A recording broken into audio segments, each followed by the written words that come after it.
I'm picky. How's this?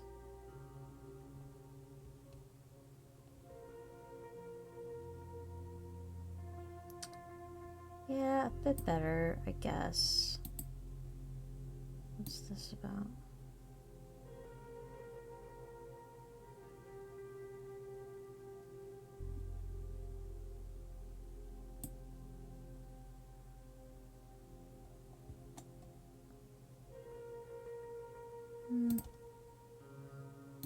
I'll see if I can settle on this.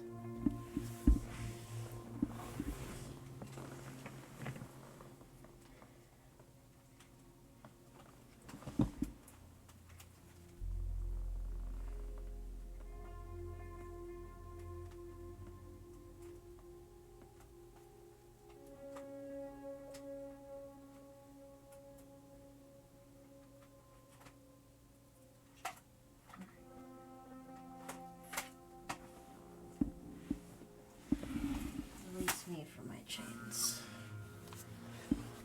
Here we go.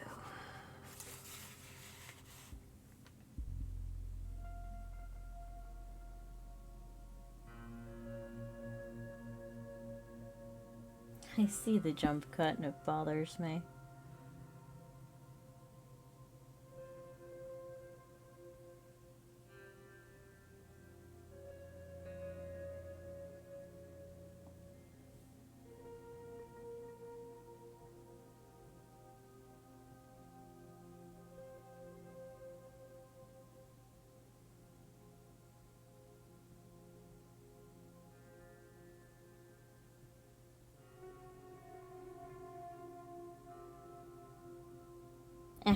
I'll tolerate it for now.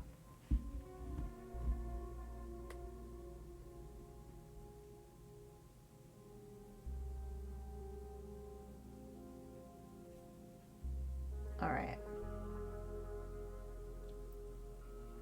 Yeah, okay, Alice, what's up? Do people in electric cars listen to AC/DC or something current?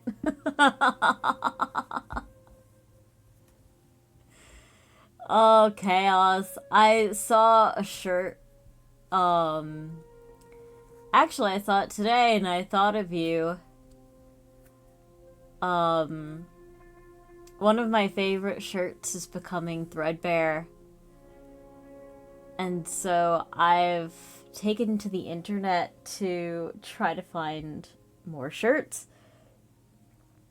And there was a shirt in the style of like a heavy metal band t-shirt that just said Thrasher with a brown thrasher, which is a bird, emblazoned below it. And I got a kick out of it, but I thought of you. How you doing, dude? It's been a dog's age. I'm sorry I've been streaming so goddamn late and so goddamn rarely. I've been so friggin' busy. I've missed you, dude.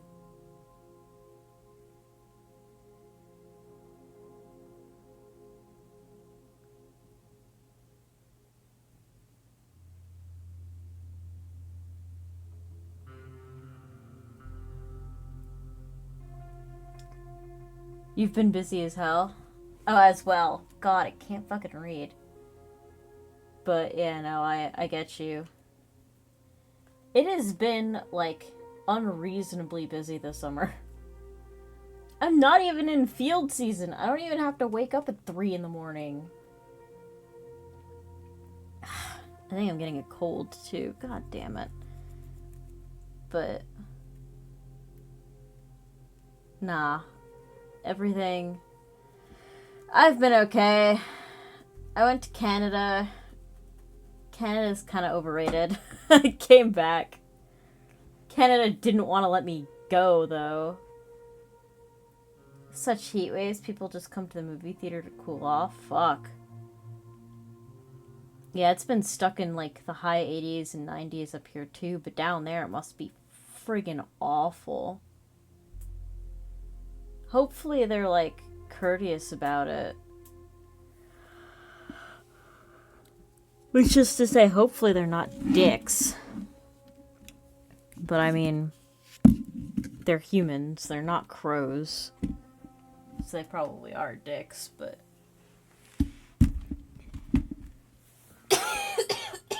Bruh.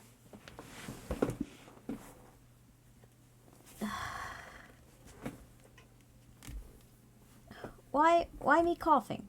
Why coughing? No coughing. We're in the hell season down here. Oh, I friggin' bet.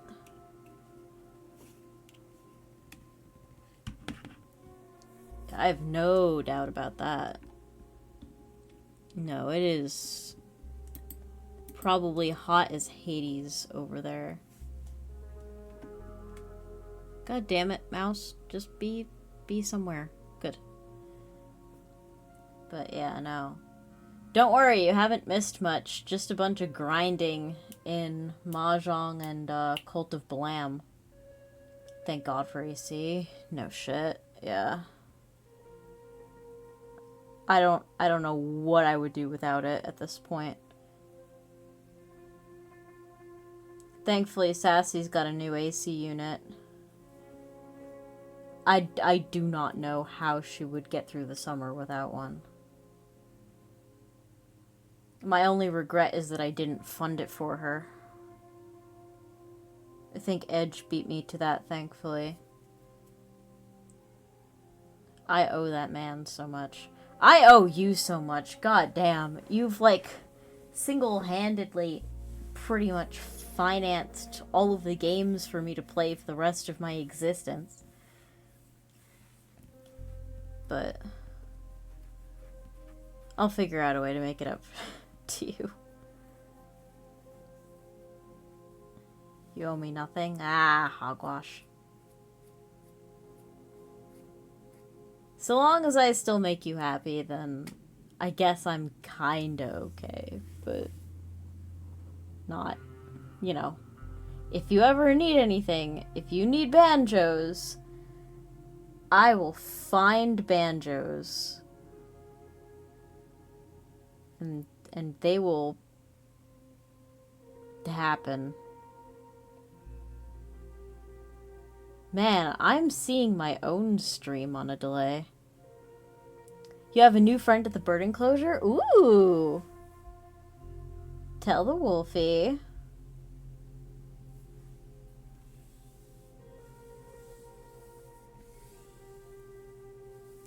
God damn it, mouse!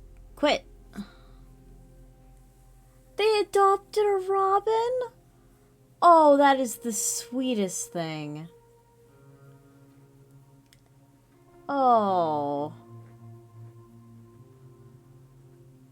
Man, you have, like, the most awesome crows.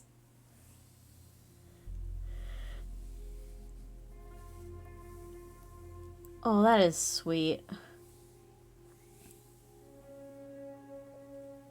Oh, the black and one red dot. Oh.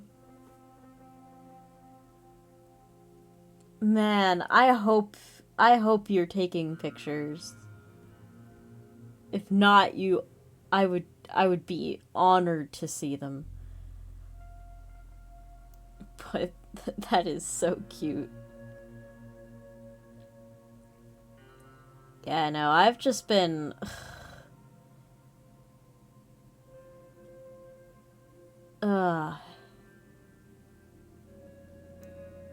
They love dried fruit? Yes, they do. Dried fruit. I think they also like tuna.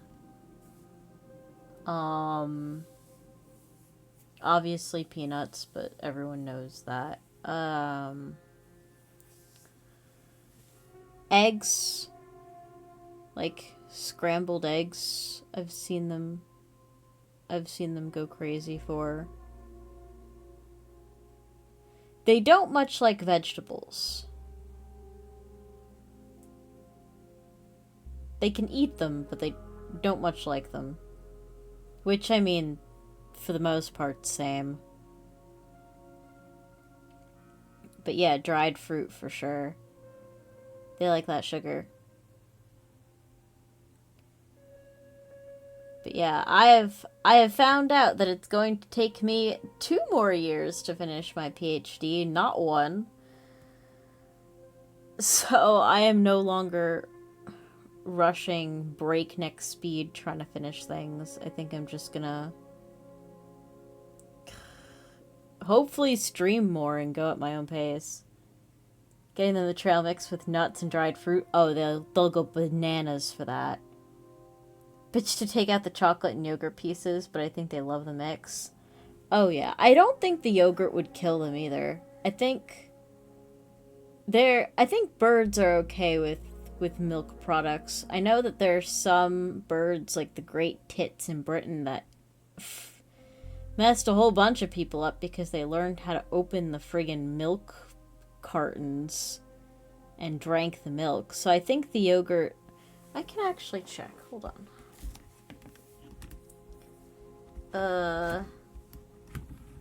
But I don't think yogurt's too bad. Can birds eat yogurt? Birds can eat a small amount of yogurt. Others say dairy products are not recommended for pet birds. Oh, well, that's pet birds. Can wild birds? Oh, they should not because they're lactose intolerant. Da da da da.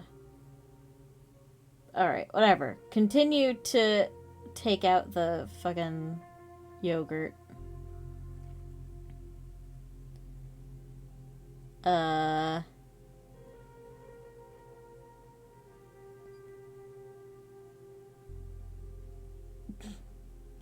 They probably won't eat it, and some flies will love it. Yeah, just keep taking out the yogurt then. But I know that some... How do I not know? I don't know everything. I'm still learning. God, I'm still learning. I'm still learning a lot. I have to get good at coding at some point. But hey ho, I've got 2 fucking years apparently, so it's fine. Well, I don't really have that much time. It's just gonna take an extra year for all of my fucking advisors to read my shit, so...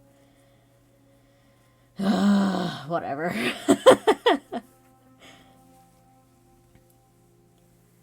But yeah, they'll probably tolerate a little bit of it. It's not great for their digestive system, but it won't kill them. Chocolate, I would probably take out.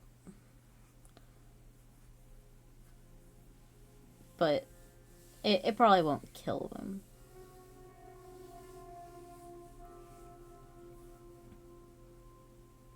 More likely they'll like look at it, peck at it, and be like, ugh, and probably not eat it. But the nuts and dried fruits, yeah, they'll love that. Love that, love that, love that. Why the hell am I dropping so many goddamn frames? I am not even doing anything.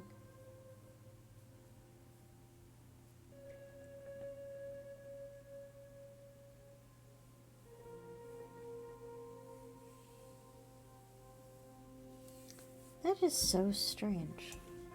Are you seeing this shit, Chaos? Hold on. Oh yeah, we're dropping frames like a motherfucker. What? Why the fuck would I want TikTok anyway? Alright, can you maybe don't?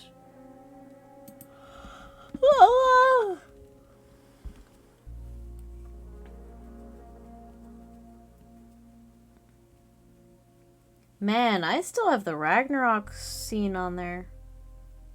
I want to get rid of that, but... Yeah. But yeah, I was gonna do a little bit of Spooks, and then probably some more bird stream. Which is to say Wingspan. I've missed the traditional Spooks. I haven't had much of the energy.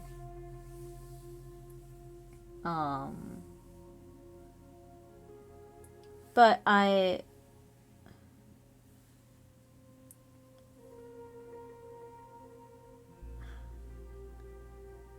somebody very precious to me had their birthday a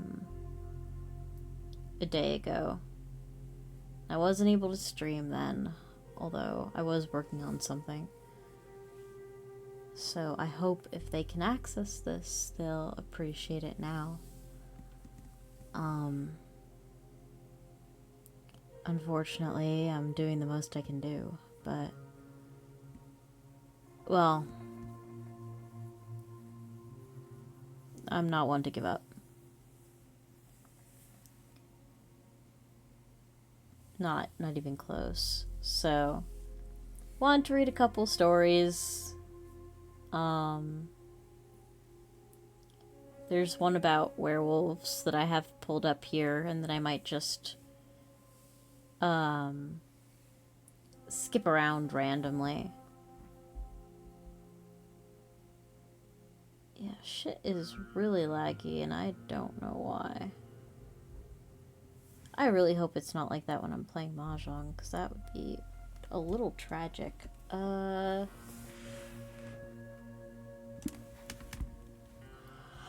really don't know why it happens. I mean, I could close that, but I don't want to.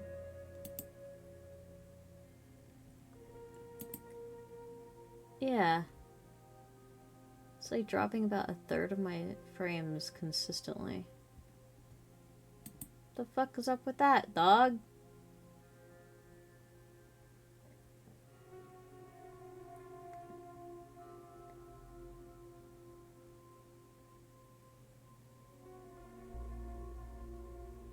I wonder if I dicked with my settings or something. I don't know. But anyway, this story is called Running Wolf. It's written in 1920. I don't know who wrote it.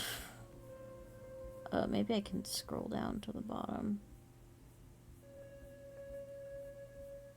Oh, geez, it's a little long.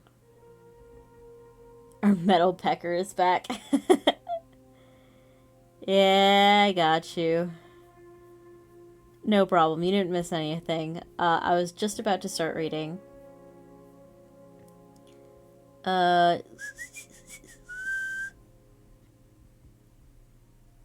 Yeah, this story is called Running Wolf. It was written in 1920, so it's about 100 years old. I don't know anything else about it. But yeah, I was just gonna read a couple stories. Start with this one, see how long that one goes, see if I still have a voice, and take it from there. Your name isn't capitalized anymore. Why is that? I don't know. Anyway. The man who enjoys an adventure outside the general experience of the race, and imparts it to others, must not be surprised if he is taken for either a liar or a fool. As Malcolm Hyde, hotel clerk on a holiday, discovered in due course. Nor is enjoy the word to use in describing his emotions. The word he chose was probably survive.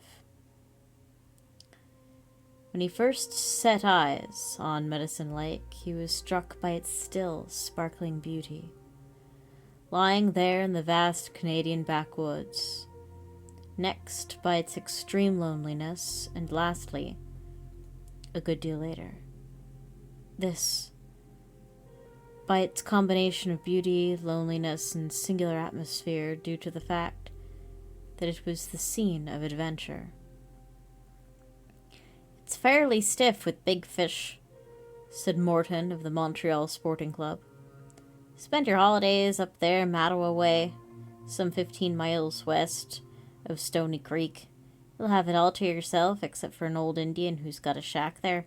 Camp on the east side, if you take a tip from me. He then talked for half an hour about the wonderful sport, yet he was not otherwise very communicative, and did not suffer questions gladly, Hyde noticed. Nor had he stayed there very long himself. If it was such a paradise as Morton, its discoverer and its most experienced rod in the province claimed, why had he himself only spent 3 days there? Ran short of grub, was the explanation offered. But to another friend he had mentioned briefly flies, and to a third, so Hyde learned later, he gave the excuse of his half-breed took sick, necessitating a quick return to civilization. Hyde, however, cared little for the explanations. His interest in these came later. Stiff with fish was the phrase he liked. He took the Canadian Pacific train to Mattawa, laid in his outfit at Stony Creek, and set off thence for the 15-mile canoe trip, without a care in the world. Traveling light, the portages did not trouble him. The water was swift and easy, the rapids negotiable. Everything came his way, as the saying is. Occasionally he saw big fish making for the deeper pools and was sorely tempted to stop, but he resisted. He pushed on between the immense world of forests that stretched for hundreds of miles, known to deer, bear, moose, and wolf, but strange to any echo of human tread, a deserted and primeval wilderness. The autumn day was calm. The water sang and sparkled. The blue sky hung cloudless over all, ablaze with light. Toward evening he passed an old beaver dam, rounded a little point, and had his first sight of Medicine Lake. He lifted his dripping paddle, the canoe shot with silent glide into calm water. He gave an exclamation of delight, for the loveliness caught his breath away. Though primarily a sportsman, he was not insensible to beauty. The lake formed a crescent, perhaps 4 miles long, its width between a mile and a half. Between a mile and half a mile. Why would you do it in that order? The slanting gold of sunset flooded it. No wind stirred its crystal surface. Here it had lain since the Redskins' gods first made it. Here it would lie until it dried up again.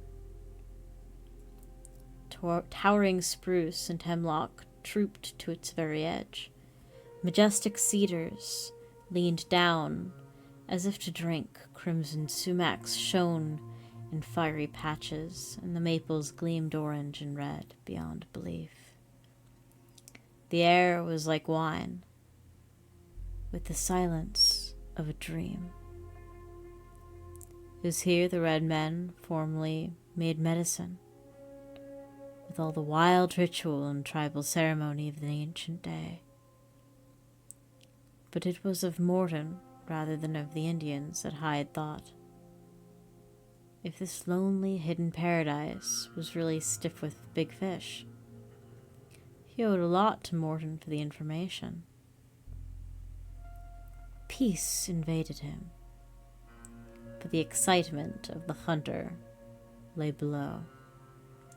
He looked about him with a quick, practiced eye for a camping place before the sun sank below the forests and the half-lights came. The Indian's shack, lying in full sunshine of the eastern shore, he found at once. But the trees lay too thick about it for comfort, nor did he wish to be so close to its inhabitant. Upon the opposite shore, however, an ideal clearing offered. This lay already in shadow, the huge forest darkening it toward evening. But the open space attracted. He paddled over and quickly examined it. The ground was hard and dry, he found, and a little brook ran tinkling down one side of it into the lake. This outfall, too, would be a good fishing spot. Also, it was sheltered. A few low willows marked the mouth. An experienced camper soon makes up his mind. It was a perfect site, and some charred logs with traces of former fires proved that he was not the first to think so. Hyde was delighted. Then suddenly disappointment came to tinge his pleasure. His kit was landed, and preparations for putting up the tent were begun when he recalled a detail that excitement had so far kept in the background of his mind Morton's advice. But not Morton's only, for the storekeeper at Stony Creek enforced it. The big fellow with the straggling mustache and stooping shoulders, dressed in shirt and trousers, had handed him a final sentence with the bacon, flour, condensed milk, and sugar. He had repeated Morton's half-forgotten words. "Put your tent on the east shore, I should," he had said at parting. He remembered too Morton, apparently. A shortish fellow, brown as an Indian and fairly smelling of the woods, traveling with Jake, the half-breed. That assuredly was Morton. "Didn't stay long now, did he?" he added to himself in a reflective tone. "Goin' Windy Lake way, are yer? Or 10-mile water, maybe?" he had first inquired of Hyde. "Medicine Lake." "Is that so?" the man said, as though he doubted it for some obscure reason. He pulled at his ragged mustache a moment. "Is that so now?" he repeated. The final words followed him downstream after a considerable pause. The advice about the best shore on which to put his tent. All this now suddenly flashed upon Hyde's mind with a tinge of disappointment and annoyance, for when the two men agreed, their opinion was nor to be lightly disregarded. He wished he had asked the storekeeper for more details. He looked about him, he reflected, he hesitated. His ideal camping ground lay certainly on the forbidden shore. What in the world, he wondered, could be the objection to it? But the light was fading, he must decide quickly one way or another. After staring at his unpacked dunnage, and the tent already half erected, he made up his mind with a muttered expression that consigned both Morton and the storekeeper to less pleasant places. "They must have some reason," he growled to himself. "Fellows like that usually know what they're talking about. I guess I'd better shift to the other side for tonight, at any rate." He glanced across the water before actually reloading. No smoke rose from the Indian's shack. He'd seen no sign of a canoe. The man, he decided, was away. Reluctantly then, he left the good camping ground and paddled across the lake. And half an hour later, his tent was up, firewood collected, and 2 small trout were already caught for supper. But the bigger fish, he knew, lay waiting for him on the other side by the little outfall, and he fell asleep at length on his bed of balsam boughs, annoyed and disappointed, yet wondering how a mere sentence could persuaded him so easily against his better judgment. He slept like the dead. The sun was well up before he stirred, but his morning mood was a very different one. The brilliant light, the peace, the intoxicating air. All this was too exhilarating for the mind to harbor foolish fantasies, and he marveled that he could have been so weak the night before. No hesitation laid in him anywhere. He struck camp immediately after breakfast, paddled back across the strip of shining water, and quickly settled upon the forbidden shore, as he now called it, with a contemptuous grin. And more he saw of the spot, the better he liked it. There was plenty of wood, running water to drink, an open space about the tent. And there were no flies. The fishing, moreover, was magnificent. Morton's description was fully justified.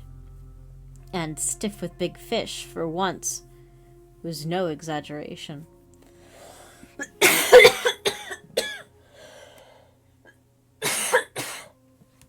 What the fuck?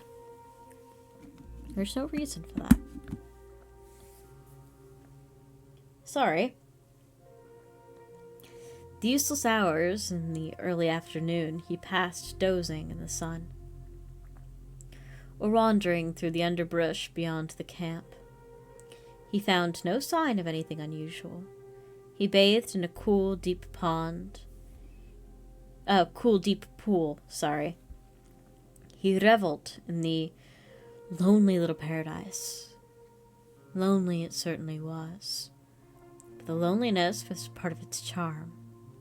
The stillness, the peace, the isolation of this beautiful backwoods lake delighted him. The silence was divine. He was entirely satisfied. After a brew of tea, he strolled toward evening along the shore, looking for the first sign of a rising fish. A faint ripple of the water, with the lengthening of shadows, made for good conditions. Plop followed plop, as the big fellows rose, snatched at their food, and vanished into the depths. He hurried back. 10 minutes later, he had taken his rods and was gliding cautiously in the canoe through the quiet water. So good was the sport indeed, and so quickly did the big trout pile up in the bottom of the canoe, that despite the growing lateness, he found it hard to tear himself away. "One more," he said, "and then I really will go. Oh, I know that feel." He landed that one more and was in the act of taking off the hook when the deep silence of the evening was curiously disturbed. He became abruptly aware that someone watched him. A pair of eyes, it seemed, were fixed upon him from some point in the surrounding shadows. Thus, at least, he interpreted the odd disturbance in his happy mood, for thus he felt it. The feeling stole over him without the slightest warning. He was not alone. The slippery big trout dropped from his fingers. He sat motionless and stared about him. Nothing stirred. The ripple on the lake had died away. There was no wind. The forest lay a single purple mass of shadow, the yellow sky fast fading through reflections that troubled the eye and made distances uncertain. But there was no sound, no movement. He saw no figure anywhere. Yet he knew that someone watched him, and a wave of quiet, unreasoning terror gripped him. The noise of the canoe was against the bank. In a moment, and instinctively, he shoved it off and paddled into deeper water. The water, it came to him also instinctively, was quite close to him upon that bank. But where and who? Was it the Indian? Here in deeper water, and some 20 yards from the shore. He paused and strained both sight and hearing to find some possible clue. He felt half ashamed. Now at the first strange feeling passed a little. But the certainty remained. Absurd as it was, he felt positive that someone watched him with a concentrated and intent regard. Every fiber in his being told him so. And though he could discover no figure, no new outline on the shore, he could even have sworn in which clump of the willow bushes the hidden person crouched and stared. His attention seemed drawn to that particular dump. The water dripped slowly from his paddle, now lying across the thwarts. There was no other sound. The canvas of his tent gleamed dimly. A star or two were out. He waited. Nothing happened. And then, as suddenly as it had come, the feeling passed, and he knew that the person who had been watching him intently had gone. 'Twas as if a current had been turned off. The normal world flowed back, the landscape emptied as if someone had left a room. The disagreeable feeling left him at the same time, so that he instantly turned the canoe into the shore again, landed, and paddle in hand, went over to examine the clump of willows he had singled out as the place of concealment. There was no one there, of course, nor any trace of recent human occupancy. No leaves, no branches stirred, nor was a single twig displaced. His keen and practiced sight detected no signs of tracks upon the ground. Yet for all that, He felt positive that a little time ago someone had crouched among these very leaves and watched him. He remained absolutely convinced of it. The watcher, whether an Indian hunter, stray lumberman, or wandering half-breed, had now withdrawn. The search was useless, and dusk was falling. He returned to his little camp, more disturbed than perhaps he cared to acknowledge. He cooked his supper, hung up his catch on a string, so that no prowling animal could get it during the night, and prepared to make himself comfortable until bedtime. Unconsciously, he built a bigger fire than usual and found himself peering over his pipe into the deep shadows beyond the firelight, straining his ears to catch the slightest sound. He remained generally on the alert in a way that was new to him. A man under such conditions and in such a place need not know discomfort until the sense of loneliness strikes him as too vivid a reality. Loneliness in a backwoods camp brings charm, pleasure, and a happy sense of calm. Until, and unless, it comes too near. It should remain an ingredient only among other conditions. It should not be directly, vividly noticed. Once it has crept within a short range, however, may easily cross the narrow line between comfort and discomfort. And darkness is an undesirable time for that transition. A curious dread may follow, a dread lest the loneliness suddenly be disturbed, and the solitary human feel himself open to attack. For Hyde now, this transition had already been accomplished. The too intimate sense of his loneliness had shifted abruptly into the worst condition of no longer being quite alone. It was an awkward moment. The hotel clerk realized his position exactly. He did not quite like it. He sat there with his back to the blazing logs, a very visible object in the light, while all about him the darkness of the forest lay like an impenetrable wall. He could not see a yard beyond the small circle of his campfire. The silence about him was like the silence of the dead. No leaf rustled, no wave lapped. He himself sat motionless as a log. Then again he became suddenly aware that the person who watched him had returned. That same intent and concentrated gaze, as before, was fixed upon him where he lay. There was no warning. He heard no stealthy tread, nor snapping of dry twigs. Yet the owner of those steady eyes was very close to him, probably not a dozen feet away. The sense of proximity was overwhelming. It is unquestionable that a shiver ran down his spine. This time, moreover, he felt positive that the man crouched just beyond the firelight, the distance he himself could see being nicely calculated and straight in front of him. For some minutes he sat without stirring a single muscle, yet with each muscle ready and alert, straining his eyes in vain to pierce the darkness, but only succeeding in dazzling his sight with the reflected light. Then, as he shifted his position slowly, cautiously, to obtain another angle of vision, his heart gave two big thumps against his ribs, and the hair seemed to rise on his scalp, with the sense of the cold that gave him goose flesh. In the darkness facing him, he saw two small and greenish circles, or certainly a pair of eyes, yet not the eyes of the Indian hunter, or of any human being.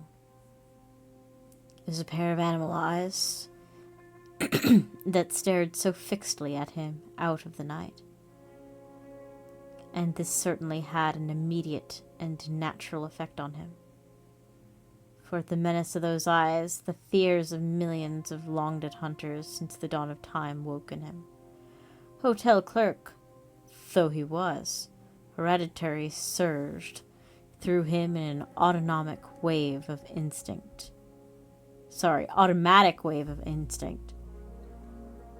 His hand groped for a weapon.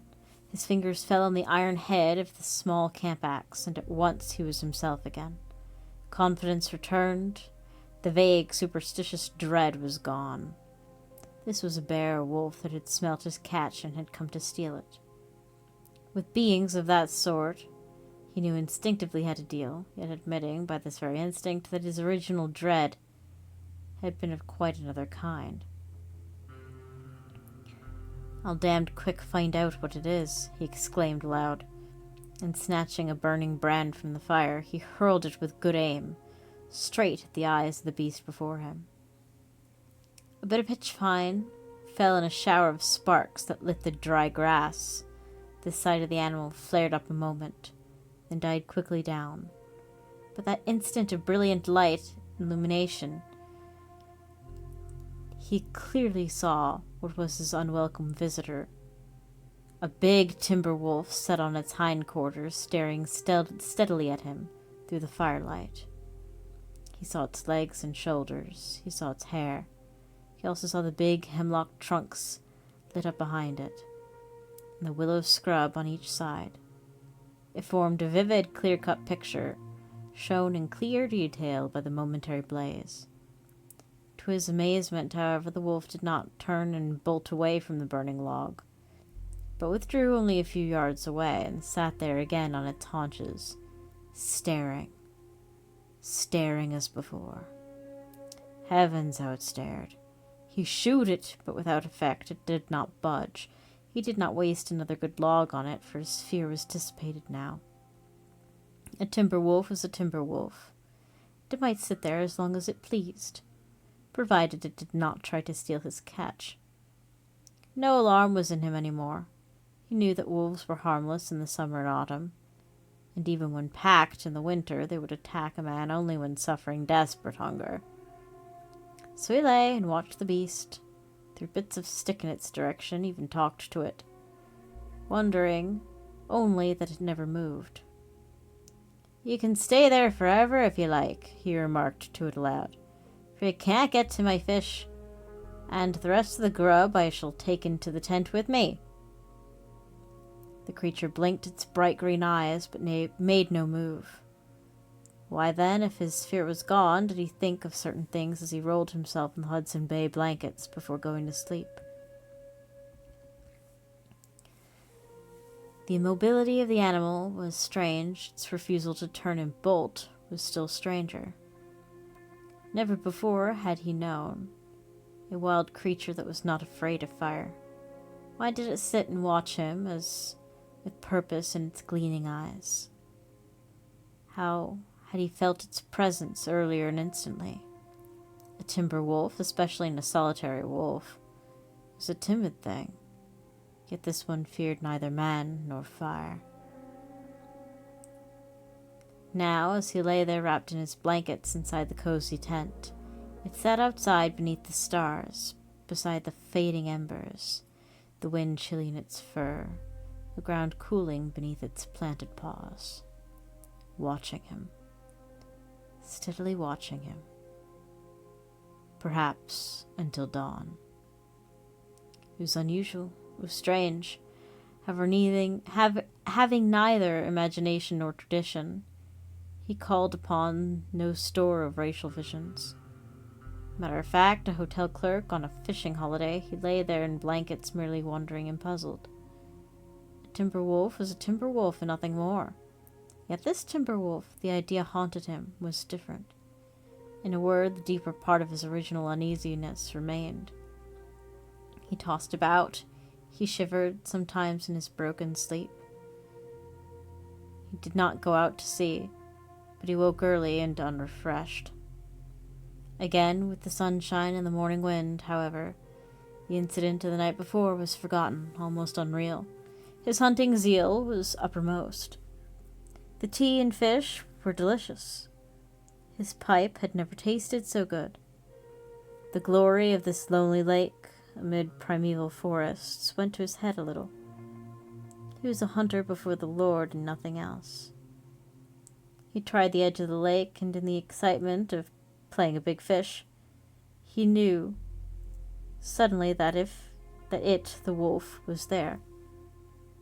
He paused with the rod, exactly as if struck. He looked about him. He looked in a definite direction. The brilliant sunshine made every smallest detail clear and sharp. Boulders of granite, burned stems, crimson sumac. Pebbles along the shore in neat separate detail, without revealing where the watcher hid. Then, his sight wandering farther inshore among the tangled undergrowth, he suddenly picked up upon the familiar, half-expected outline. The wolf was laying behind a granite boulder, so that only the head, the muzzle, and the eyes were visible. It merged in its background. Had he not known it was a wolf, he could never have separated it from the landscape. The eyes shone in the sunlight. There it lay. He looked right at it. Their eyes, in fact, actually met full and square. "Oh, great Scott!" he exclaimed aloud. "Why, it's looking at a human being!" Sorry. Why, it's like looking at a human being. From that moment, unwittingly, he established a singular personal relation with the beast. And what followed confirmed this undesirable impression, for the animal rose instantly and came down in a leisurely fashion to the shore, where it stood looking back at him. It stood and stared into his eyes, like some great wild dog, so that he was aware of a new and almost incredible sensation that had courted recognition.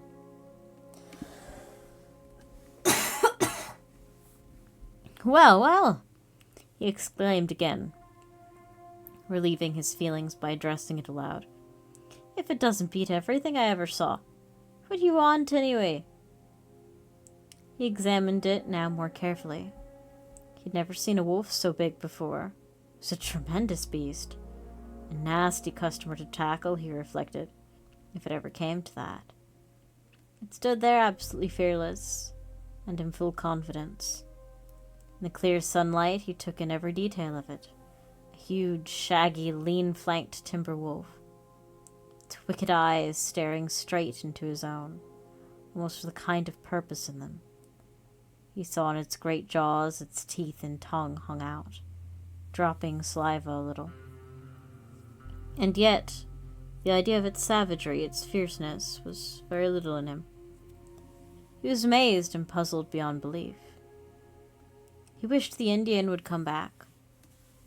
He did not understand the strange behavior in an animal. Its eyes, the odd expression in them, gave him a queer, unusual, difficult feeling. Had his nerves gone wrong, he almost wondered. The beast stood on shore and looked at him. He wished for the first time that he had brought a rifle. With a resounding smack, he brought his paddle down flat upon the water, using all his strength till the echoes rang, as from a pistol shot. It was audible from one end of the lake to the other. The wolf never stirred. He shouted, but the beast remained unmoved. He blinked his eyes, speaking as to a dog, a domestic animal, a creature accustomed to human ways. It blinked its eyes in return. At length, increasing the distance from the shore, he continued fishing. The excitement of the marvelous sport held his attention. His surface attention, at any rate. At times, he almost forgot the attendant beast, yet whenever he looked up, he saw it there. And worse, when he slowly paddled home again, he observed it trotting along the shore, as though to keep him company. Crossing a little bay, he spurted, hoping to reach the other point before his undesired and undesirable attendant. Instantly, the brute broke out into that rapid, tireless lope that, except on ice, can run down anything on 4 legs in the woods. When he reached that distant point, the wolf was waiting for him. He raised his paddle from the water, pausing a moment for reflection, his very close attention. There were dusk and night yet to come. He certainly did not relish. His camp was near. He had to land. He felt uncomfortable even in the sunshine of broad day, and to his keen relief, about half a mile from the tent, he saw the creature suddenly stop and sit down in the open. He waited a moment, then paddled on. It did not follow. There was no attempt to move, it merely sat and watched him. After a few hundred yards, he looked back, still sitting where he left it. The absurd yet significant feeling came to him that though the beast divined his thought, his anxiety, his dread, and was now showing him, as well as it could, that it entertained no hostile feeling, and did not meditate attack. He turned the canoe to the shore. He landed. He cooked his supper in the dusk. The animal made no sign. Not far away, it certainly lay and watched, but it did not advance. And to hide, observant now in a new way, came one sharp, vivid reminder of the strange atmosphere into which his commonplace personality had strayed. He suddenly recalled that his relations with the beast, already established, had progressed distinctly a stage further. This startled him, yet without the accompanying alarm that he must have felt 24 hours before. He had an understanding with the wolf. He was aware of friendly thoughts toward it. He even went as far as to set out a few big fish on the spot where he had first seen him sitting the previous night. If he comes, he thought, he's welcome to them. I've got plenty anyway. He thought of it now as yet the wolf made no appearance until he was in the act of entering his tent a good deal later. It was close to 10 o'clock, whereas 9 was his hour, and late at that for turning in. Had therefore unconsciously been waiting for him. Then as he was closing the flap, he saw the eyes close, close to where he had placed the fish. He waited, hiding himself, and expecting to hear the sounds of munching jaws, but all was silence. Only the eyes glowed steadily out of the background of pitch darkness. He closed the flap. He had no slightest fear. In 10 minutes he was sound asleep. He could not have slept very long, for when he woke he could only see a shine of faint red light through the canvas, and the fire had not died down completely. He rose and cautiously peeped out. The air was very cold. He saw breath. But he also saw the wolf, for it had come in, and was sitting by the dying embers not 2 yards away from where he crouched behind the flap. And this time, at these very close quarters, there was something in the attitude of the big wild thing that caught his attention with a vivid thrill of startled surprise and sudden shock of cold that left him spellbound. He stared, unable to believe his eyes. For the wolf's attitude conveyed to him something familiar that he was unable to explain. Its pose reached him in the terms of another thing with which he was entirely at home. What was it? Did his senses betray him? Was he still asleep and dreaming? Then suddenly, with the start of uncanny recognition, he knew. Its attitude was that of a dog. Having found the clue, his mind then made an awful leap.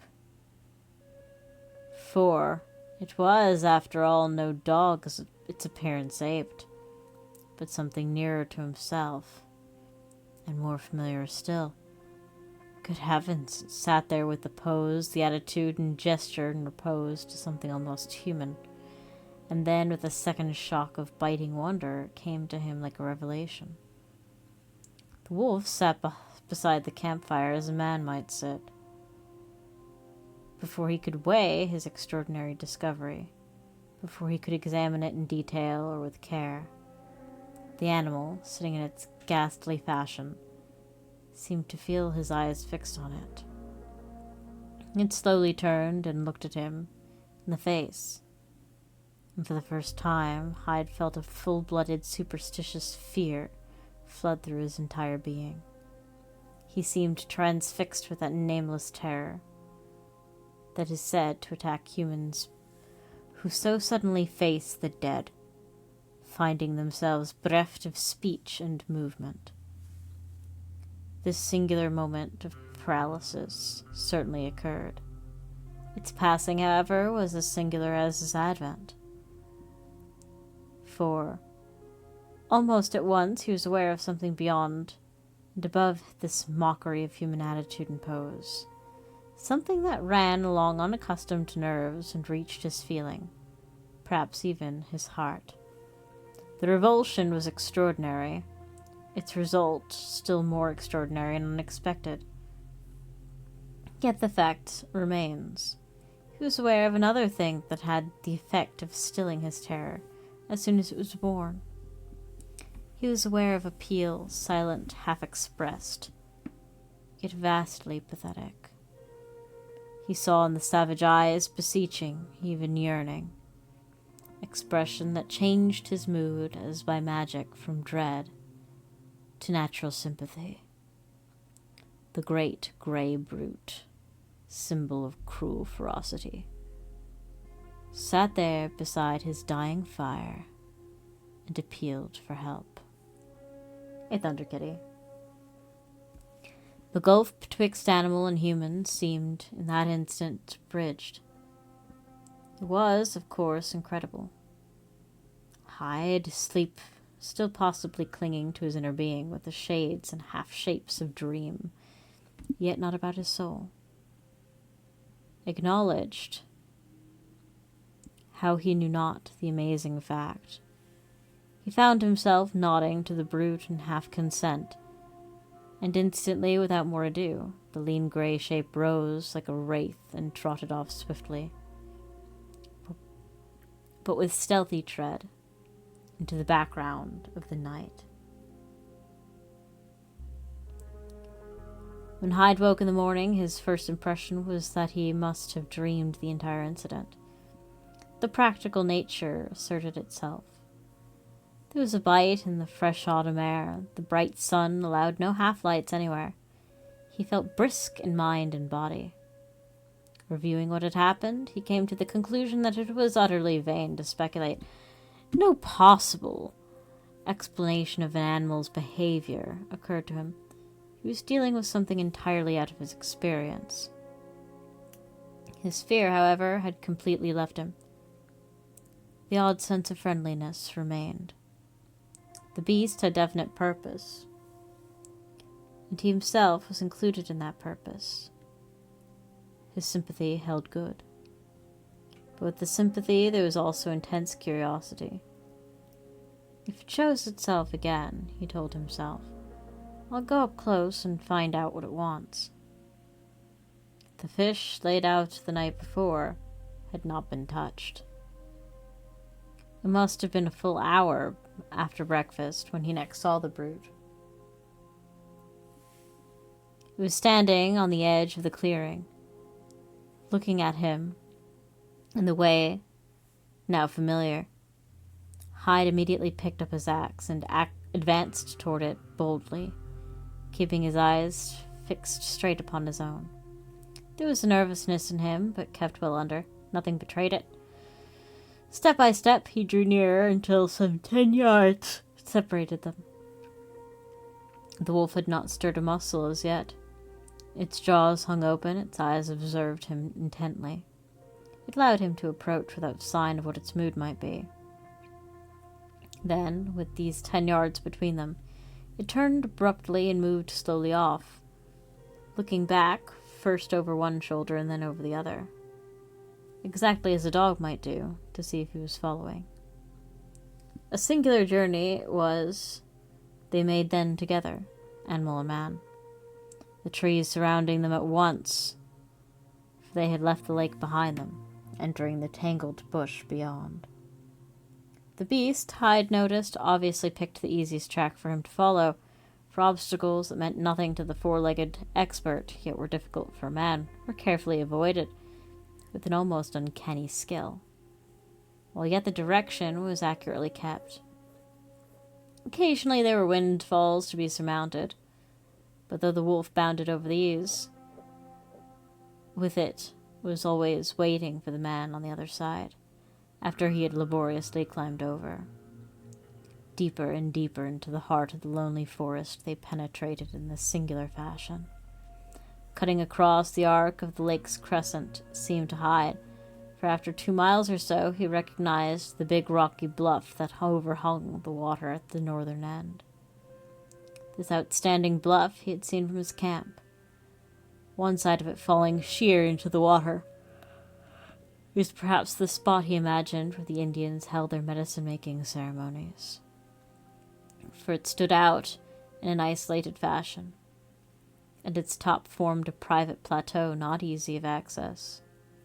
And it was here, close to a big spruce at the foot of the bluff, upon the forest side, that the wolf stopped suddenly, and for the first time since its appearance gave an audible expression to its feelings. It sat down on its haunches, lifted its muzzle with open jaws, and gave vent to a subdued and long-drawn howl that was more like the wail of a dog than the fierce barking cry associated with the wolf. By this time, Hyde had lost not only fear but caution too, nor oddly enough did this warning howl revive a sign of unwelcome emotion in him. In that curious sound he detected the same message that the eyes conveyed: appeal for help. He paused, nevertheless, a little startled, and while the wolf sat waiting for him, he looked about him quickly. There was young timber here. It had once been a small clearing, evidently. Axe and fire had done their work, but there was no evidence to an experienced eye that it was Indians and not white men who had once been busy here. Some part of the medicine ritual, doubtless, took place in their little clearing. For the man, as he advanced again toward his patient leader,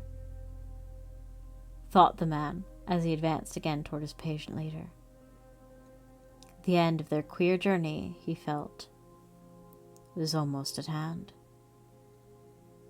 He had not taken 2 steps before the animal got up and moved very slowly in the direction of some low bushes that formed a clump just beyond. It entered these, first looking back to make sure that its companion watched. The bushes hid it. A moment later it emerged again. Twice it performed this pantomime, each time as it reappeared, standing still and staring at the man with a distinct expression of appeal in its eyes, as an animal may compass, probably. Its excitement, meanwhile, certainly increased, and this excitement was, with equal certainty, communicated to the man.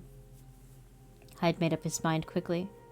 Gripping his axe tightly, and ready to use it at the first hint of malice, he moved slowly nearer to the bushes, wondering, with something of a tremor, what would happen.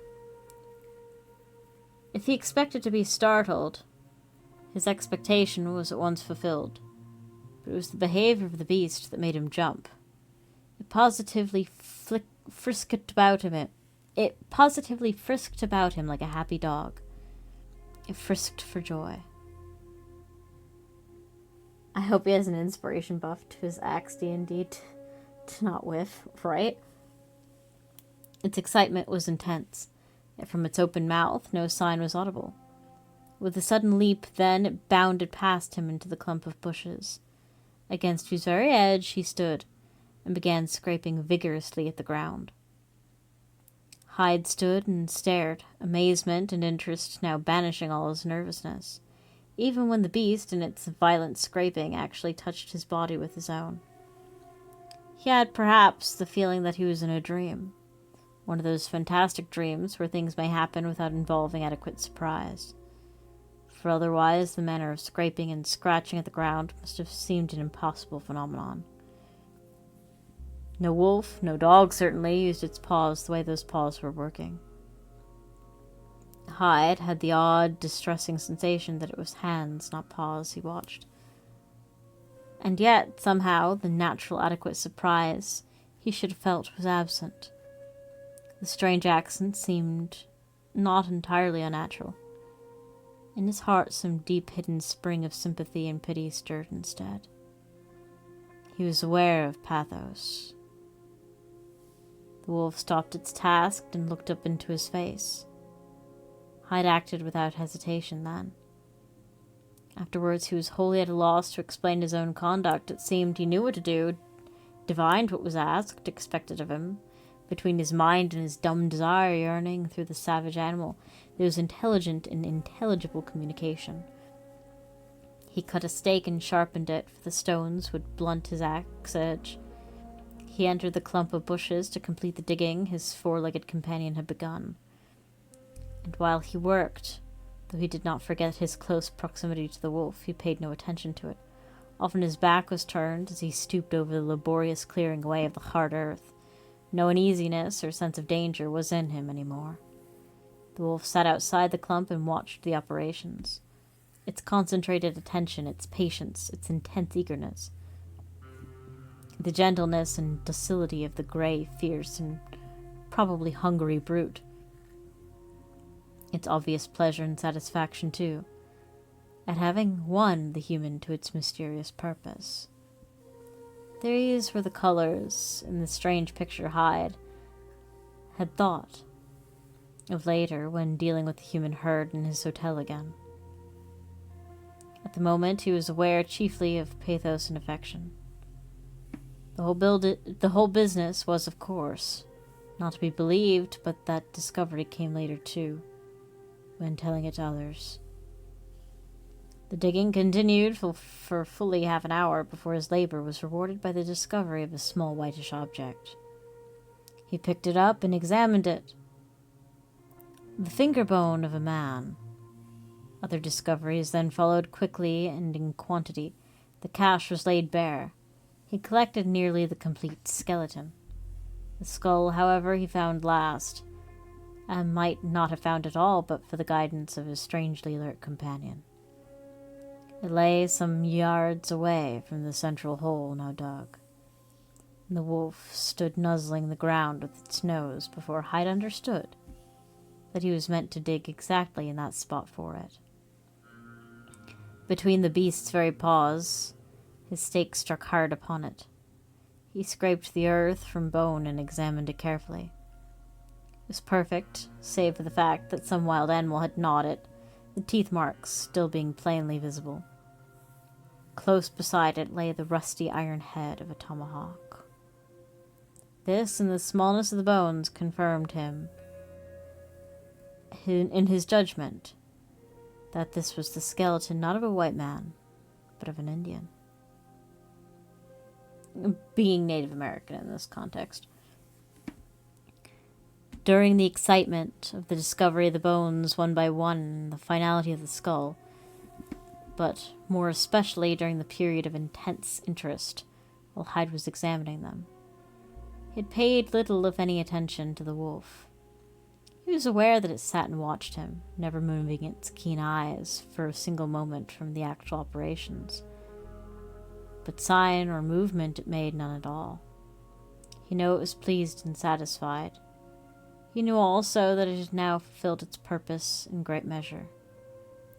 The further intuition that now came to him, derived, he felt positive, for its companion's dumb desire was perhaps the cream of the entire experience to him. Gathering the bones together in his coat, he carried them, together with the tomahawk, to the foot of the big spruce where the animal had first topped. His leg actually touched the creature's muzzle as he passed. It turned its head to watch, but did not follow, nor did it move a muscle while he prepared the platform of boughs, upon which he then laid the poor worn bones of an Indian who had been killed, doubtless in sudden attack or ambush,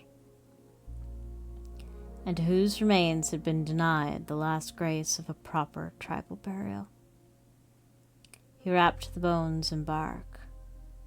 He laid the tomahawk beside the skull.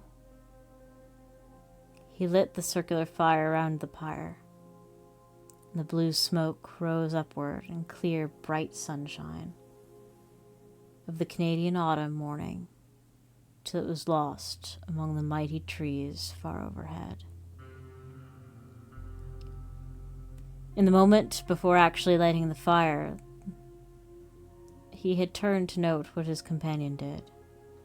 It sat 5 yards away, he saw, gazing intently, and one of its front paws was raised a little from the ground. It made no sign of any kind. He finished the work, becoming so absorbed in it that he had eyes for nothing but the tending and guarding of his careful ceremonial fire. It was only when the platform of boughs collapsed, laying their charred burden gently on the fragrant earth among the soft wood ashes, that he turned again, as though to show the wolf what he had done, and seek, perhaps, some look of satisfaction in the curious, expressive eyes. But the place he searched was empty. The wolf had gone. He did not see it again. It gave no sign of its presence where. He was not watched. He fished as before, wandered through the bush around his camp, sat smoking round his fire after dark, and slept peacefully in his cozy little tent. He was not disturbed. No howl was ever audible in the distant forest. No twig snapped beneath a stealthy tread. He saw no eyes. The wolf that behaved like a man had gone forever. It was the day before he left that Hyde, noticing smoke rising from the shack across the lake, paddled over to exchange a word or two with the Indian, who had evidently now returned. The Indian came down to meet him as he landed, but it was soon plain that he spoke very little English. He emitted familiar grunts at first, then bit by bit, Hyde stirred his limited vocabulary into action. The net result, however, was light enough. It was certainly direct. "You camp there?" the man asked, pointing to the other side. "Yes." "Wolf come?" "Yes." "You see wolf?" "Yes." The Indian stared at him fixedly a moment, a keen, wondering look upon his coppery, creased face. "You 'fraid, wolf?" he asked after a moment's pause.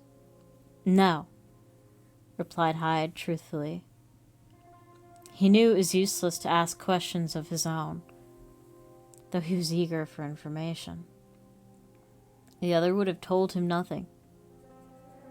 It was sheer luck that the man had touched on the subject at all, and Hyde realized that his own best role was merely to answer, but to ask no questions. Then, suddenly, the Indian became comparatively voluble. There was awe in his voice and manner. "Him no wolf. Him big medicine wolf. Him spirit wolf." Whereupon he drank the tea the other had brewed for him, closed his lips tightly, and said no more. His outline was discernible upon the shore, rigid and motionless. An hour later, when Hyde's canoe turned the corner of the lake 3 miles away, and landed to make the portages up the first rapid of his homeward stream. It was Morton, after some persuasion, provided further details of what he called the legend. Some 100 years before, the tribe that had lived in the territory beyond the lake began their annual medicine-making ceremonies on the big rocky bluff at the northern end. But no medicine could be made. The spirits declared the chief medicine man would not answer. They were offended. An investigation followed. It was discovered that a young brave had recently killed a wolf, a thing strictly forbidden, since the wolf was the totem animal of the tribe. To make matters worse, the name of the guilty man was Running Wolf. The offense being unpardonable, the man was cursed and driven from the tribe. "Go out, wander alone among the woods, and if we see you, we will slay you. Your bones will be scattered in the forest, and your spirit shall not enter the happy hunting grounds, till one of another race shall find them and bury them." Which meant, explained Morton laconically, his only comment on the story. Probably forever.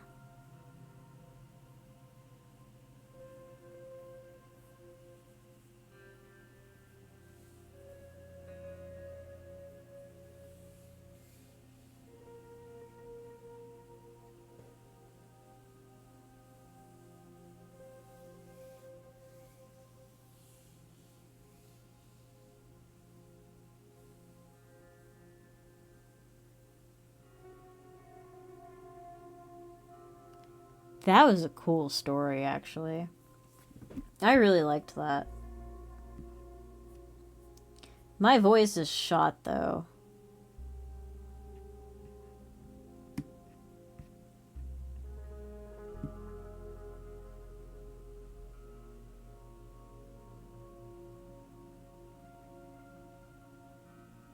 Oh, my bad.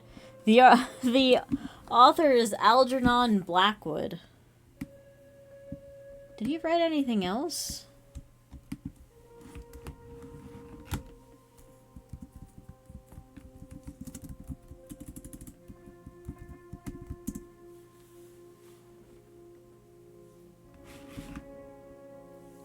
English broadcasting narrator.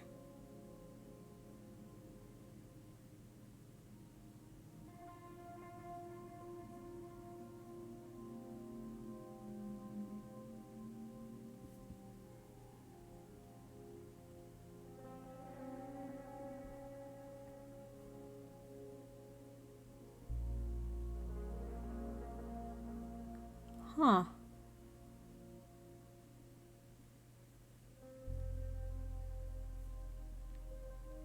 He wrote quite a few.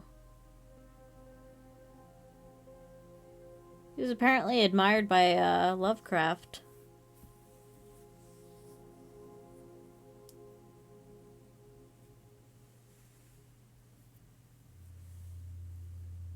Canadian Tales of Terror.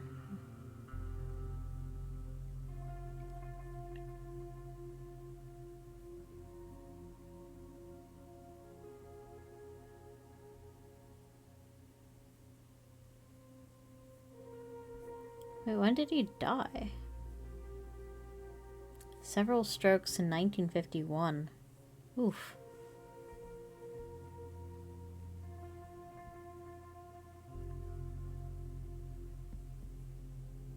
Alright, I might look into more stories from this guy. Kinda liked it. Alright. I'm exhausted.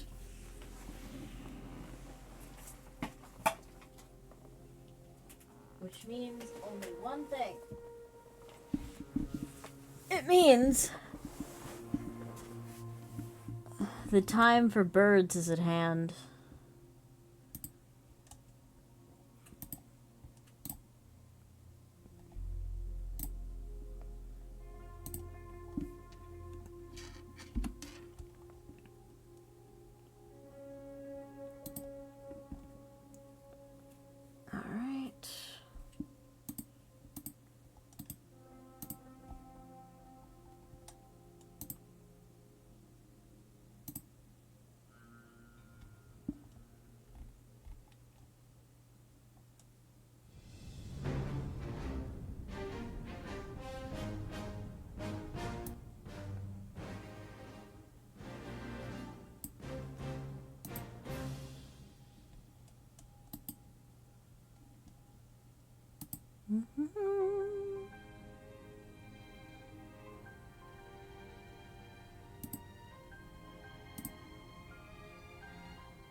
Oh, jeez.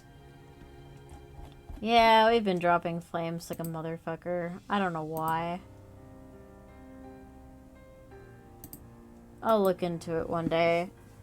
If it becomes like an actual issue, I hope somebody tells me. Yo, Sassy, welcome. It probably won't be for long because my voice is a little shot, but I did want to get some burbs in. Is the music loud or is it just me?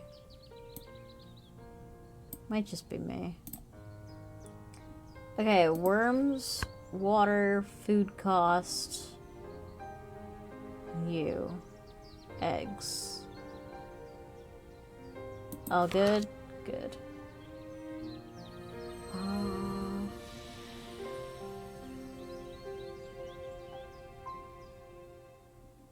Will it? And then...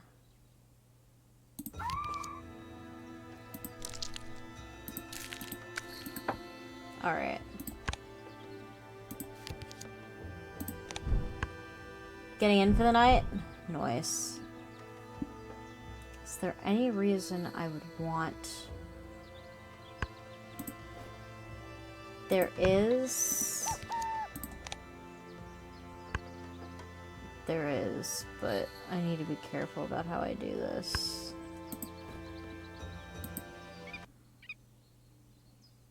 Come on.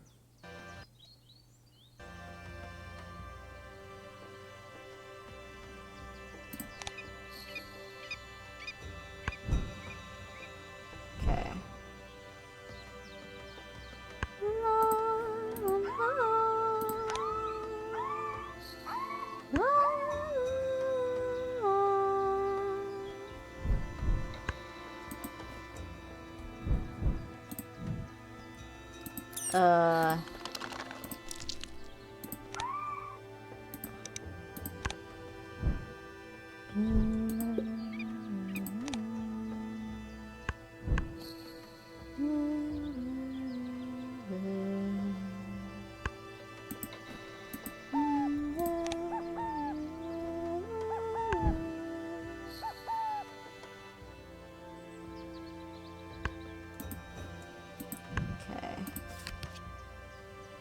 Ah.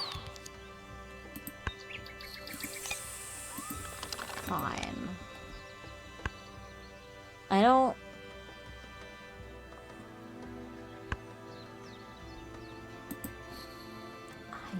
love that.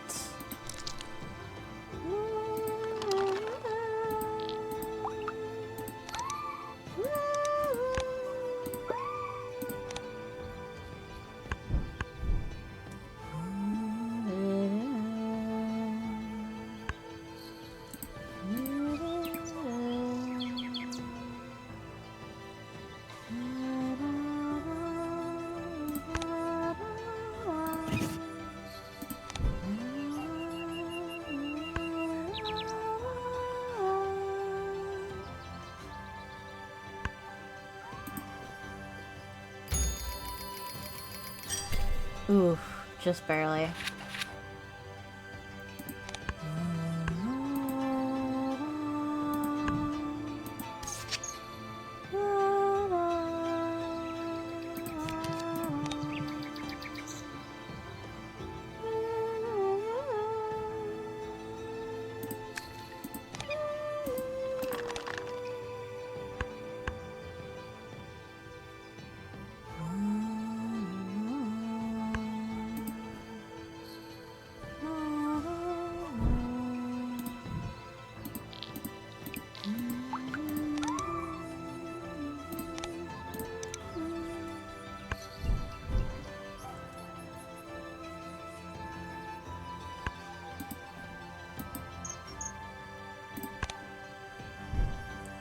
Oh, maybe I did want to take up on that.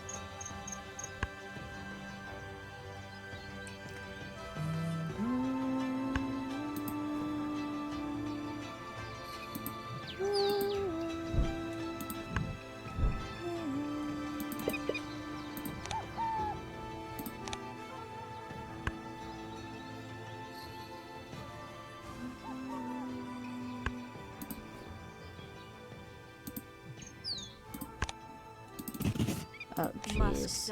Okay. This duck's musky odor comes from a gland on its rump, not the hanging lobe of skin under its bill.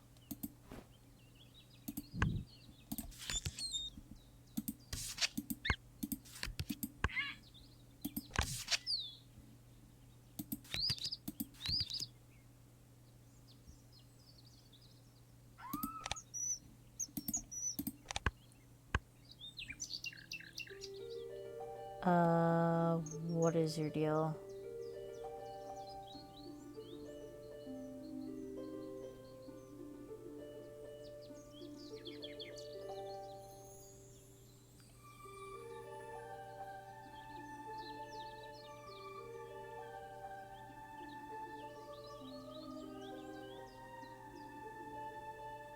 I see.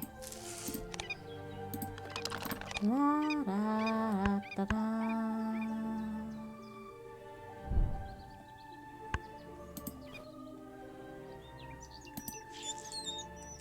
Oh, that is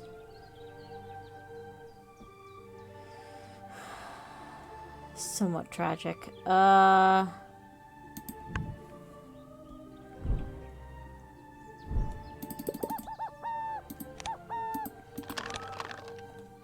that just goes to waste. Oh my god, he didn't even try.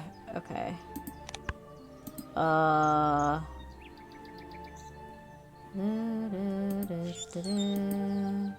Oh, right.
Okay. That should put us in a pretty good position. Yikes. That is 100% fixable. Oh, you're so cute, but you're not helpful.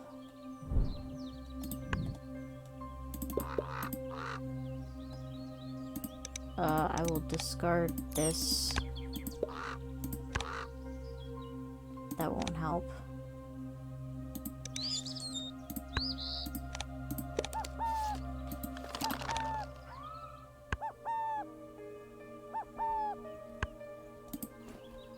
I can actually just go ahead and grab these for fodder.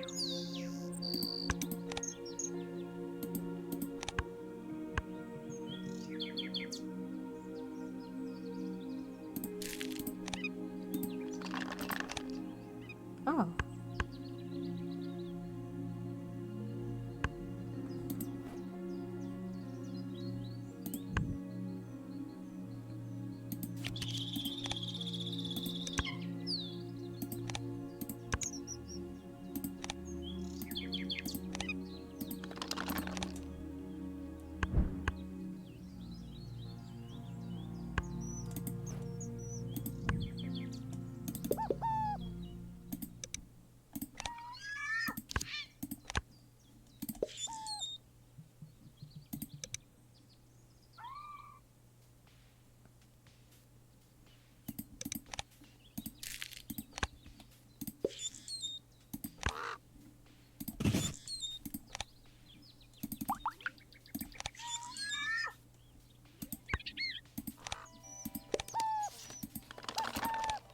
Worth it.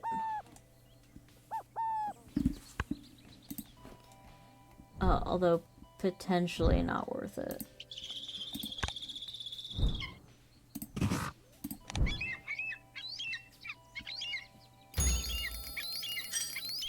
Okay, no, we're good.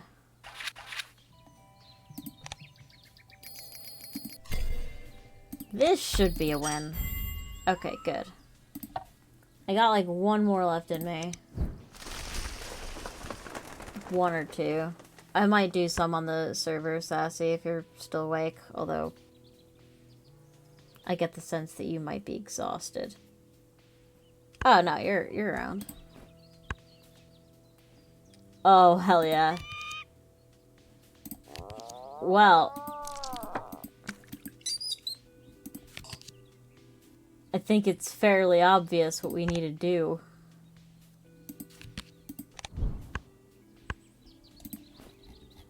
Okay, is there anyone worth throwing for? Not really.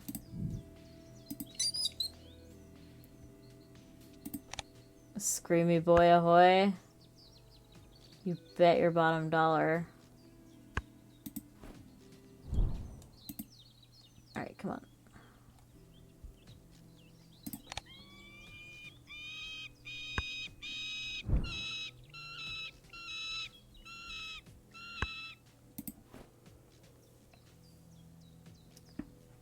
You are not very cost effective. Okay. Oh, you didn't take the rat? Oh, you piece of... This is gonna be rough. Choose a card. That helps, kinda.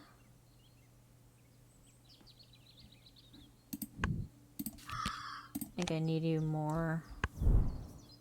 That also would have been fine, but...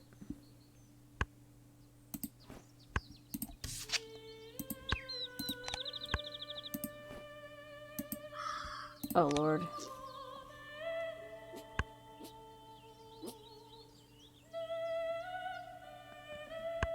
What is this? Oh.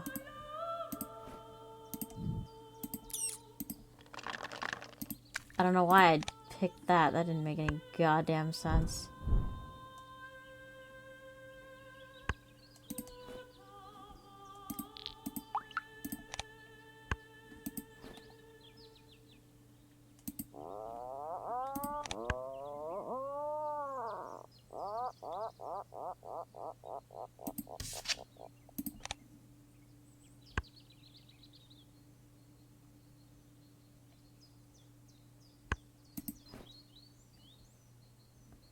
I'm sorry, Starling. I think I have to go all in here.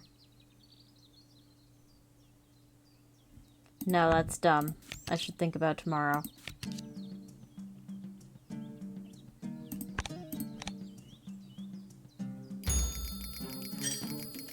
Oh yeah, that was the best call. Sending? Gotcha. Oh, I want you so bad.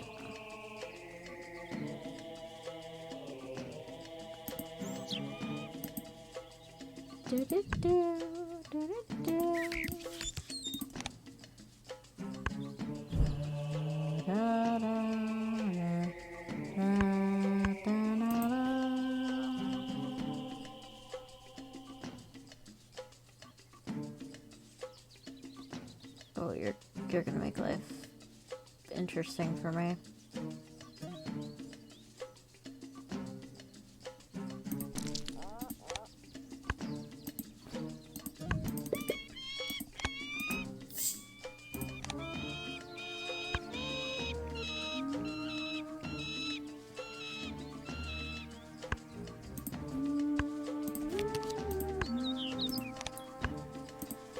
Okay, I am running out of shit.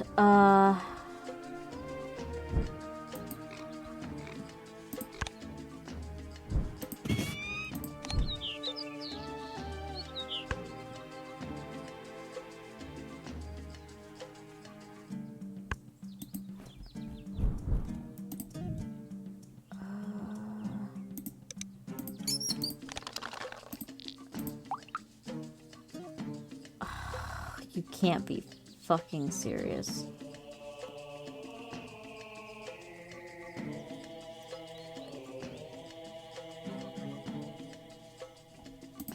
Fine.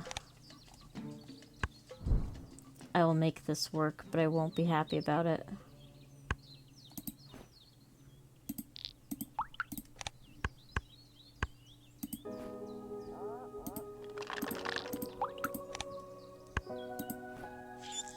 Oh god, yes. No, I don't want more.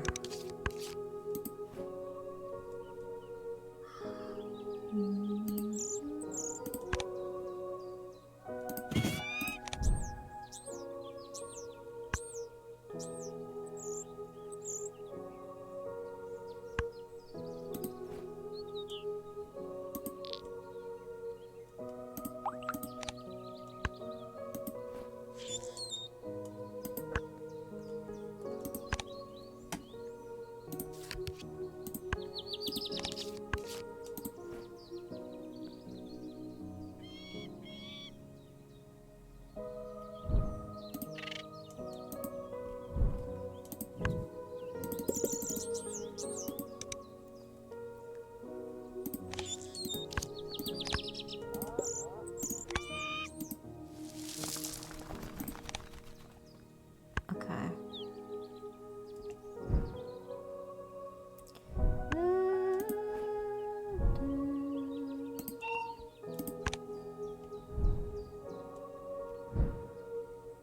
Well, that's heartbreaking.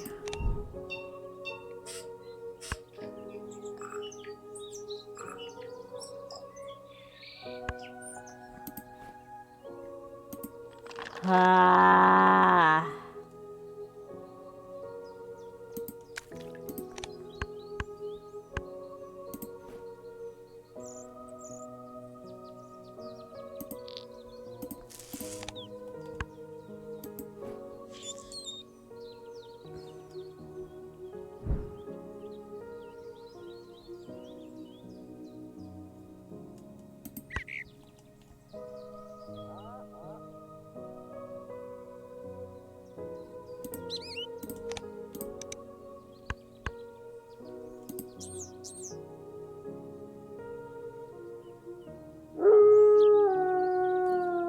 Holy crap, Edge. What are you doing awake? Thank you. 45 months.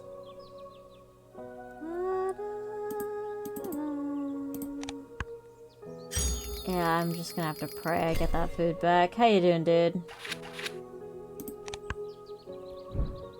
I can probably do it.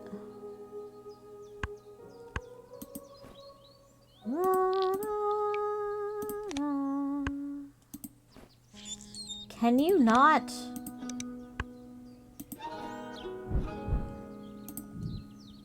Okay. Let's go doot. Let's go doot. Oh yeah, we'll copy this motherfucker.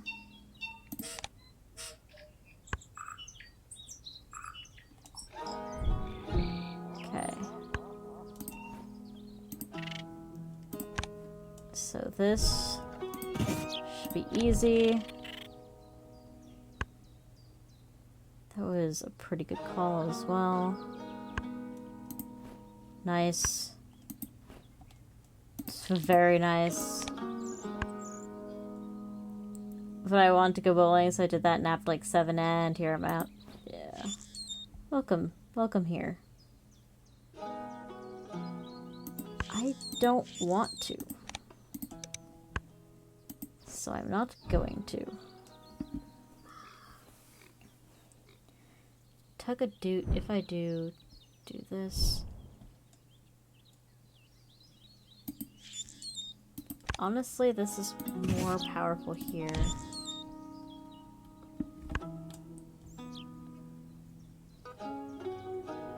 Doing everything I can, holding on to what I am, pretending I'm Superman. I can improve of that.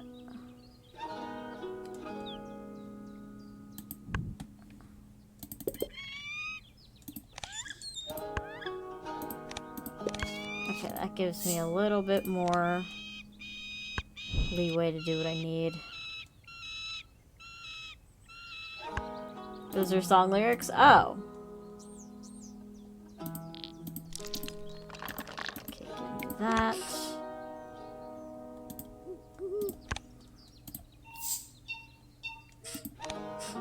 Good business.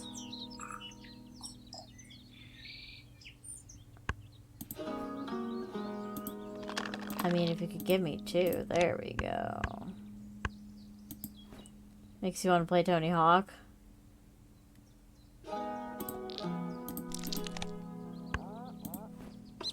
No.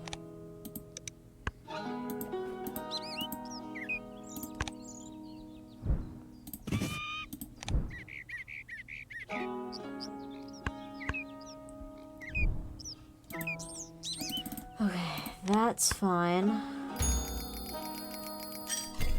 Good, I edged him out there. I need more birds. For multiple reasons. You're cool. You're fine.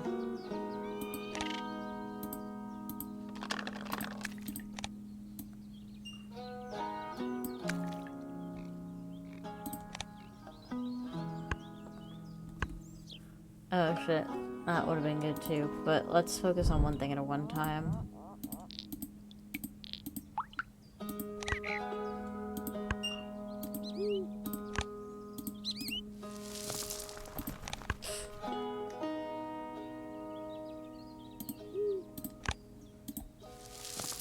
Wow, alright.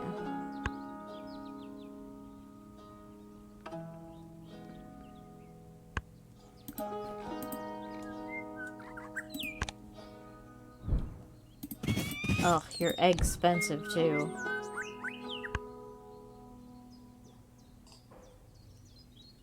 Alright. Oh good. That is exactly what I needed. Exactly what I... Fuck. No. Thank you.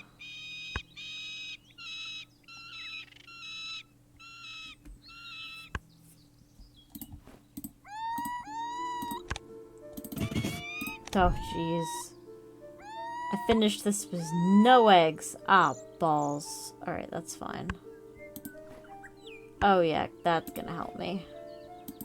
Oh yeah, this is all very helpful. I do not have.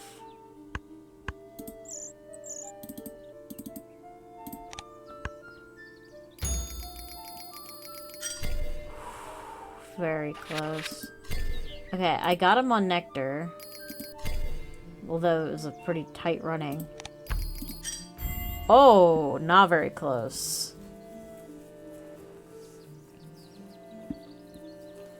Alright. My voice is starting to go. But Edge just got here. So I'll do one more on stream.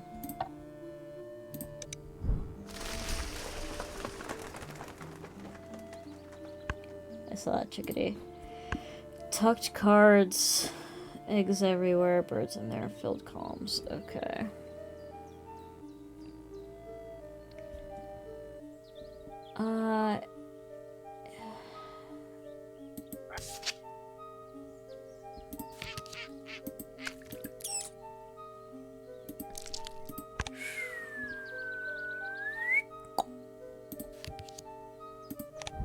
Leaves, you ass.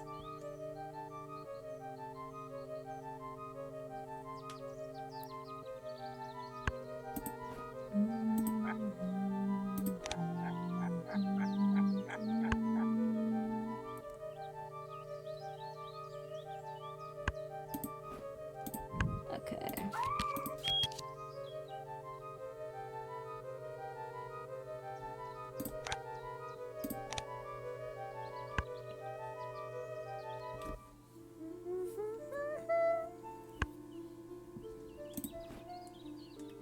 That snowy egret is good, but I need cash now.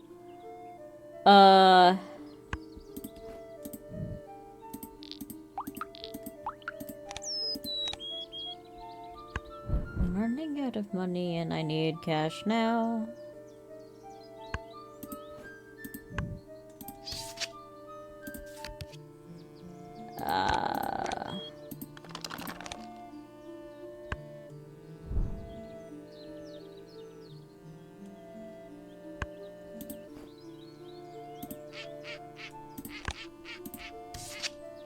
Oh boy, okay. I'm gonna lay an egg. Ah, fuck, no. Don't skip.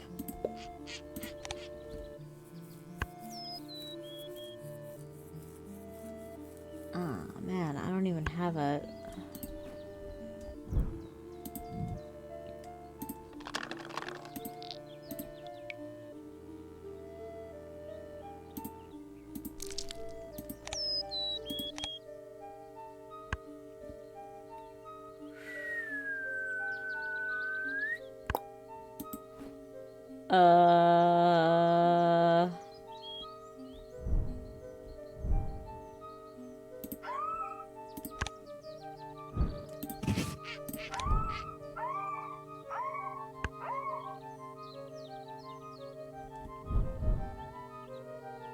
Okay, I have no real regrets there.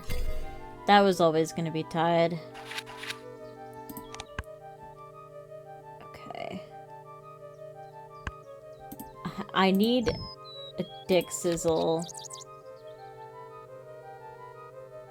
Are you gonna help me in any way?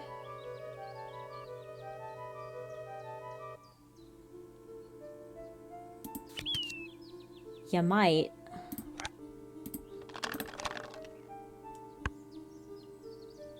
Oh shit, that guy's good. Fuck. And he's gone. Okay.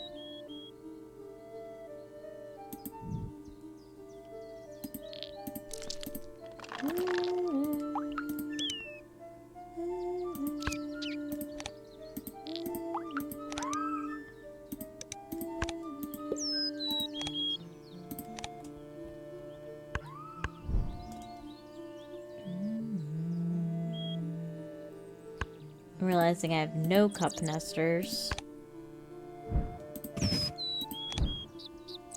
Which is... yeah, I don't have a single cup nester. So you would be a complete waste. Oh boy.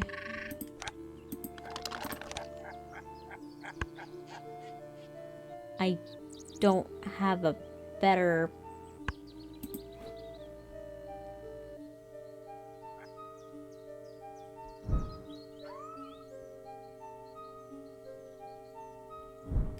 I don't have a better plan. Who do I really not want? You, really, but I can't. I like you, but I can't have you.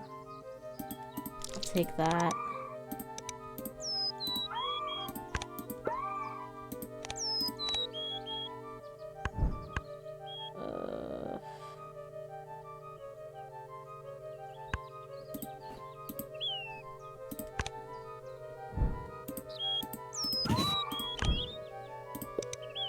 All one of my birds.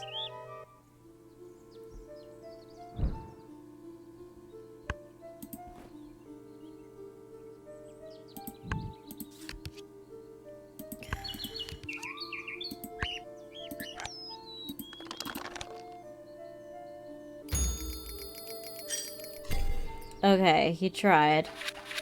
But I tried harder. I still have no tucked cards. You might be good.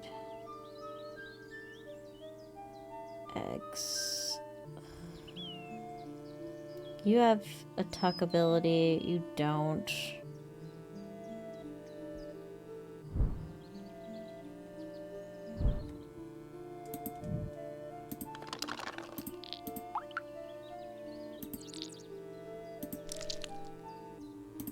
Okay, who do I not want to deal with?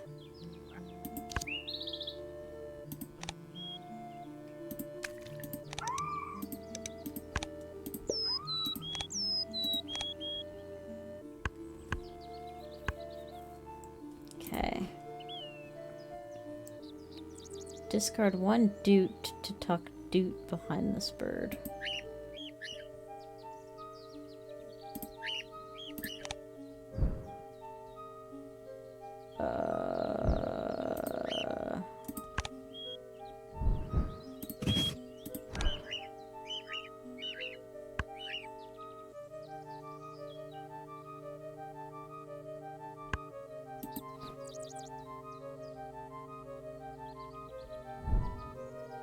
I don't have any fucking platform nests either. God, fuck. Okay.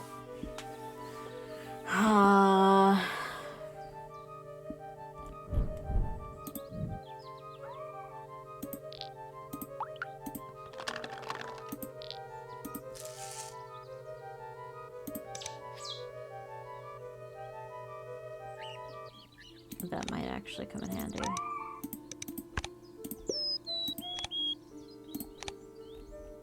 Okay.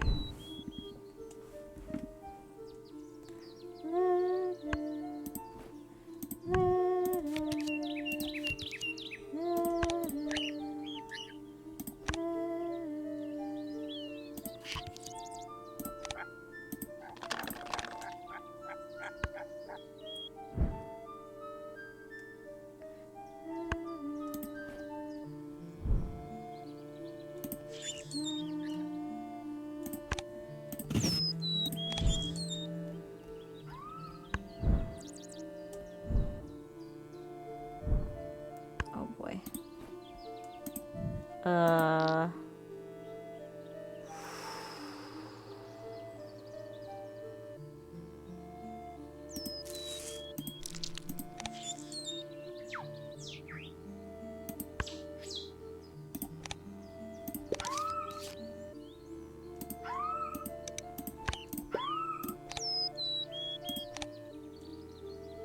That was not ideal.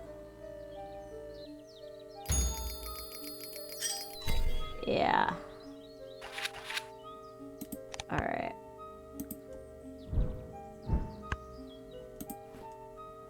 Oh, yes.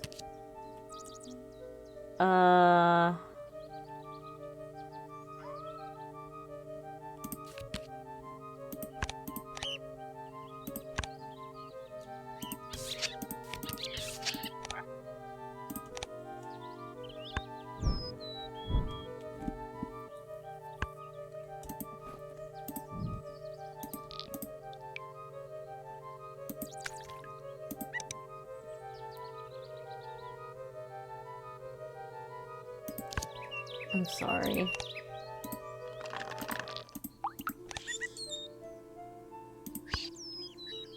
Yeah.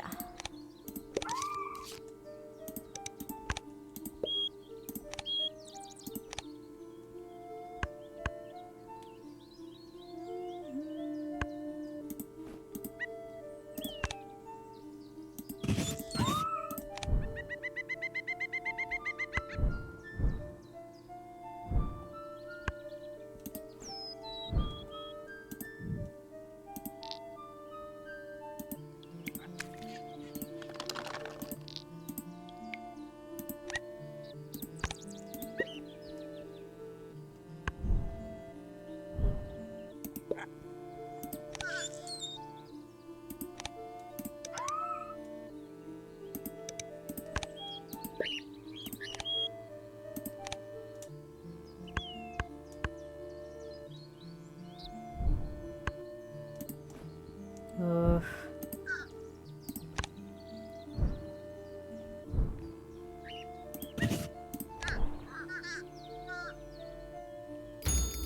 Think I threw. I might have thrown. Okay, I'm ahead on Nectar. Okay. I will take that win. But this is where I will call stream. I hope to stream tomorrow. I might spend that time working. I don't know. I do know right now that I'm tired and I have to take my mother somewhere tomorrow morning. So in the meantime, do not eat or drink any questionable substances. Make smart decisions to not die. Dying is absolutely forbidden, and I will see all of you wonderful people at a later time. Oh, faithful Wolfie's gonna lose when I don't. Yeah. Do not eat or drink any questionable substances. Make smart decisions. Don't die. Dying is absolutely forbidden, and I will see all of you wonderful people at a later time. Take care, guys. That's Vidania for now.